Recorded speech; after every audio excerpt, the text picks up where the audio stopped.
Bismillahirrahmanirrahim. Assalamualaikum warahmatullahi wabarakatuh. Bagaimana kabarnya anak-anak semua? Semoga semua selalu dalam keadaan sehat walafiat ya, dan tetap selalu semangat mengikuti pembelajaran. Baiklah, sebelum memasuki materi, kita berdoa dulu agar kita selalu mendapatkan keberkahan dari Allah Subhanahu wa taala. Berdoa dimulai. Bismillahirrahmanirrahim. Alhamdulillahirabbil alamin. Arrahmanirrahim. Maliki yaumiddin. Iyyaka na'budu wa iyyaka nasta'in. Ihdinas siratal mustaqim. Siratal ladzina an'amta 'alaihim ghairil maghdubi 'alaihim waladdallin. Amin. Amin amin ya rabbal alamin. Ya. Materi kali ini masih tentang siklus akuntansi perusahaan dagang, yaitu bagian 2 ya, tentang jurnal khusus perusahaan dagang, yaitu pembelian dan pengeluaran kas. Langsung saja, di sini ada jurnal khusus perusahaan dagang. Pada dasarnya semua transaksi yang terjadi di sebuah perusahaan dicatat dalam jurnal umum. Oleh karena transaksi akuntansi dalam perusahaan dagang lebih kompleks, maka perlu jurnal khusus yang terdiri dari jurnal pembelian, jurnal pengeluaran, jurnal penjualan, dan jurnal penerimaan kas. Jurnal khusus di perusahaan dagang yaitu jurnal yang dikelompokkan sesuai dengan jenis transaksinya. Yang menggunakan jurnal khusus adalah perusahaan besar dengan transaksi yang terjadi berulang-ulang. Untuk perusahaan kecil atau transaksi yang jarang terjadi cukup menggunakan jurnal umum. Ya, jadi untuk semua transaksi kredit akan dicatat dalam jurnal khusus atau jurnal pembelian. Transaksi tunai atau pembayaran hutang atau jurnal pengeluaran kas. Di sini ada contoh kasus tentang pencatatan transaksi dalam jurnal pembelian selama bulan Maret 2019 di toko Waskita. Contohnya ya, tanggal 3 Maret membeli barang dagang dari PD Buana seharga 6.200.000. Syarat pembayaran 2/15, N/30, nomor faktur 0001. Nah, kalian buat dulu tabelnya seperti contoh di bawahnya. Ya, di situ ada tabel tentang pencatatan transaksi yang dilakukan oleh toko Waskita, yaitu jurnal pembelian. Contohnya ada tanggal, keterangan, ref, kemudian debit dan kredit ya. Jadi contoh tanggal 3 tadi membeli barang dagangan. Karena ada syarat pembayaran berarti dilakukan secara kredit. Nah, pembeliannya berarti bertambah di debit 6.200.000. Karena dia membeli barang dagangnya secara kredit, berarti muncul hutang dagang 6.200.000. Kemudian tanggal 5 membeli peralatan sebesar 2.250.000 dari toko Andika dengan syarat 2/10 N/30 ya. Berarti tanggal 5 tulis di situ di kolom tanggal, kemudian keterangannya ya dari toko Andika. Kemudian karena di tabel debitnya itu tidak ada peralatan, jadi dimasukkan ke dalam kotak serba-serbi. Jadi tadi ada kolom pembelian, perlengkapan, kemudian ada kolom serba-serbi ya di kolom debitnya. Nah, peralatan masuknya ke dalam kolom serba-serbi senilai 2.250.000 karena dia membeli peralatan nih. Ya, tetapi secara kredit ya muncul hutang dagang di kredit 2.250.000 ya dimasukkan. Kemudian yang tanggal 12 membeli barang dagangan dari CV Purnama seharga 4 juta dengan syarat 3/10 N/30. Nah, dimasukkan tanggalnya tanggal 12. Kemudian keterangannya dimasukkan yaitu CV Purnama. Kemudian karena dia membeli barang dagang berarti dimasukkan berapa nilainya? 4 juta, berarti dimasukkan di kolom pembelian 4 juta. Karena membeli barang dagang secara kredit, berarti muncul hutang dagangnya bertambah di kredit 4 juta. Ya, kemudian tanggal 13, membeli perlengkapan secara kredit dari UD Dahlia sebesar 750.000.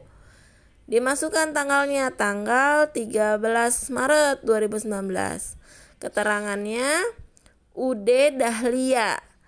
Kemudian karena dia membeli perlengkapan, dimasukkan nilainya 750.000 ke kolom perlengkapan. 750.000. Karena dia membeli perlengkapannya secara kredit, berarti muncul hutang dagang. Hutang dagangnya bertambah.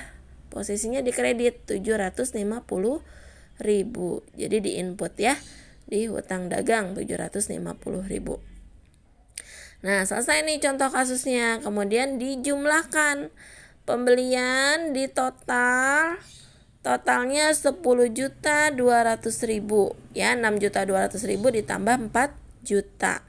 Jadi totalnya 10.200.000. Kemudian perlengkapan totalnya 750.000 ya.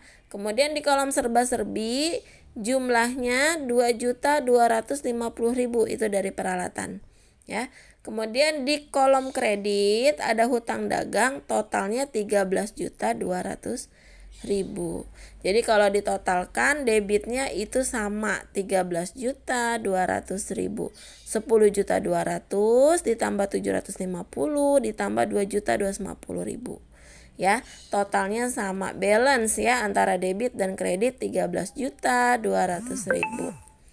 Ya, baiklah. Kemudian lanjut ke jurnal khusus perusahaan dagang, yaitu tentang jurnal pembelian ya, yaitu adalah jurnal khusus untuk transaksi pembelian secara kredit. Pembelian tunai dicatat dalam jurnal pengeluaran kas. Ciri-ciri pembelian kredit ada syarat pembayaran nih, 2/10, N/30, 3/15 dan IOM serta ada bukti faktur.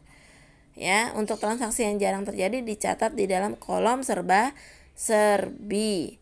Nah, ini untuk syarat pembayaran sudah diajarkan ya minggu lalu. 2/10 artinya jika dia membayar sebelum 10 hari atau 10 hari, maka dia akan mendapatkan diskon 2%. Atau 3/15 artinya sebelum dia membayar 15 hari atau 15 hari, maka dia mendapatkan diskon sebesar 3%. Ya, kalian bisa lihat kembali di materi minggu lalu tentang pengertian syarat pembayarannya ya. Yang kedua, ada jurnal pengeluaran kas, yaitu jurnal khusus untuk transaksi berbagai tujuan. Transaksi yang sering terjadi adalah pembayaran hutang dan pembelian secara tunai, sehingga kolom utang dan kas dibuat secara khusus. Untuk transaksi yang terjadi dicatat di dalam kolom serba-serbi, masih seperti yang tadi. Nah, ini adalah contoh kasus pencatatan transaksi dalam jurnal pembelian ya. Ini udah ya tadi ya. Nah, ini contoh kasus dalam jurnal pengeluaran kas selama bulan Maret 2019 di toko Waskita. Contoh tanggal 14 Maret ya 2019. Yang pertama, membayar beban angkut pembelian sebesar 375.000. Nah, kalian harus lihat dulu tabelnya. Ada tanggal, keterangan, ref, debit. Di situ di debit ada kolom hutang dagang, ada kolom pembelian, ada kolom serba-serbi. Ada di bawah kolom serba-serbi ada ref, nama akun dan jumlah. Kemudian di sebelahnya ada kredit ya, ada kas dan potongan pembelian. Jadi kalian bisa ikuti di sini contoh tabelnya seperti itu ya untuk jurnal pengeluaran kas. Ya, baiklah kita analisis sekarang. Tanggal 14, membayar beban angkut pembelian sebesar 375.000. Yang pertama dimasukkan dulu tanggalnya 14 Maret 2019. Keterangannya karena dia membayar beban angkut kasih keterangan beban angkut ya. Di kolom serba-serbi dia membayar beban angkut senilai 375. Nah, kemudian di kolom serba-serbinya dinamakan tuh di nama akunnya beban angkut 375.000 jumlahnya. Karena dia membayar beban angkut berarti kasnya berkurang di kredit ya. Dimasukkan tuh di kolom kas 375.000. Kemudian tanggal 19 melunasi utang untuk faktur nomor 001 tanggal 3 ke PD Buana sebesar 6.200.000 atau dikurangi pembelian dan pengurangan harga 400.000. Nah, berarti ini pelunasan hutang ya. Kalau pelunasan hutang berarti hutangnya berkurang. Nah, berkurangnya berapa? Dari 6.200.000 dikurangin 400.000, nilainya 5.800.000. Hutang kalau berkurang berarti posisinya di debit ya. Dimasukkan tuh di kolom hutang dagang 5.800.000. Berarti artinya hutangnya terjadi pelunasan ya, 5.800.000. Karena dia melunasi hutang berarti kasnya berkurang di kredit 5.800.000. Paham ini ya? Jadi dalam pelunasan dia membayar hutang berarti hutangnya berkurang, posisinya di debit 5.800.000. Karena dia membayar hutang, kasnya juga berkurang ya, di kredit 5.800.000. Dari mana 5.800.000? Dari 6.200.000 dikurang 400.000 karena terjadi pengurangan karena retur pembelian tadi ya. Kemudian yang tanggal 20 membeli barang dari PT Soraya secara tunai sebesar 3.250.000 karena dia membeli barang dagangan tetapi secara tunai berarti dimasukkan di kolom pembeliannya berapa nilainya. Dia beli barangnya 3.250.000, masukkan di kolom pembelian 3.250.000. Karena dia beli barang dagangan secara tunai berarti kasnya berkurang karena mengeluarkan uang ya. Kasnya berkurang di kredit 3.250.000. Kemudian tanggal 21 melunasi hutang sebesar 4 juta. Nih mohon maaf ya, titiknya nggak ada. Kepada CV Purnama atas faktur nomor 002 tanggal 12 Maret 2019. Oke. Melunasi hutang 4 juta berarti hutang dagangnya berkurang 4 juta. Berapa sih kasnya yang berkurang? Ada potongan nggak? Kalian bisa lihat nih. Waktu pembelian itu tanggal 12 Maret. Nah nih, tanggal 12 Maret dia kan beli ya. Beli barang nih 4 juta. Tuh kalian bisa lihat membeli barang dagangan dari CV Purnama 4 juta. Dengan syarat 3/10. N/30 jatuh temponya 30 hari ya. Kalau 3/10 berarti apabila dia melunasi pembelian barang dagangannya 10 hari atau paling lambat 10 hari dia akan mendapatkan diskon 3%. Nah, di sini tanggal 21 dia melunasi hutang yang tanggal 12 ini gitu. Dia tanggal 12 membeli barang ya. Tapi ada syaratnya nih ya.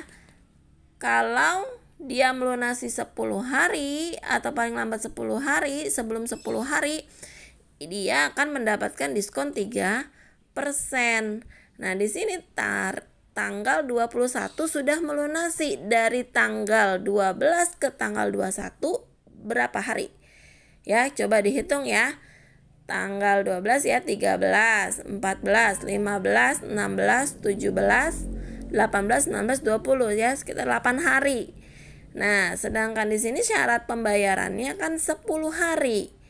Ya, berarti kurang dari 10 hari. Baru 8 hari, berarti dia mendapatkan diskon 3% dari harga 4 juta. Ya, berapa dapat diskonnya? Berarti potongannya, potongan pembeliannya 120.000, 4 juta dari 3%. Ya, 120.000. Nah, berarti kasnya yang dikeluarkan adalah 4 juta dikurang 120.000, berarti 3.880.000 yang dikeluarkan. Ya, kasnya berkurang di kredit 3.880.000, potongan pembeliannya juga di kredit 120.000. Paham ya?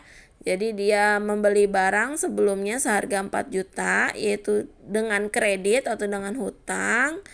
Tapi ada syarat pembayarannya, yaitu 3/10 karena dia melunasi hutangnya 8 hari, maka dia akan mendapatkan diskon nih 3% ya, karena ada syarat pembayarannya. Oke, paham ya? Untuk yang tanggal 21 nih, jangan sampai salah hitung. Jadi hutang dagangnya sudah lunas ya, berkurang di debit 4 juta.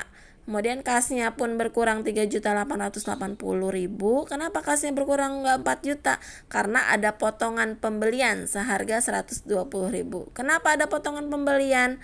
Karena di syarat pembayarannya ya 3/10. Maka dia mendapatkan diskon 3% dari harga pembelian. Oke, kemudian dihitung. Di kolom debit hutang dagang totalnya 9.800.000. Kemudian di kolom pembelian totalnya 3.250.000. Kemudian di kolom serba-serbi atas nama akun beban angkut 375.000. Kemudian di kolom kredit ada kas 13.855.000, potongan pembelian 120.000. Nah, kolom debit semua harus balance dengan kolom kredit ya. Itu adalah jurnal pengeluaran kas. Jadi kita sudah mempelajari tentang jurnal pembelian dan jurnal pengeluaran kas ya. Baiklah, terima kasih. Itu saja materi yang Ibu berikan. Mudah-mudahan bermanfaat. Bila tidak ada yang kurang paham, bisa WhatsApp Ibu, bisa ditanyakan melalui WA ataupun bisa telepon ya. Mungkin itu saja dari Ibu. Terima kasih atas perhatiannya. Mohon maaf bila banyak kekurangan. Kurang lebihnya Ibu mohon maaf. Wabillahi taufiq wal hidayah. Wassalamualaikum warahmatullahi wabarakatuh.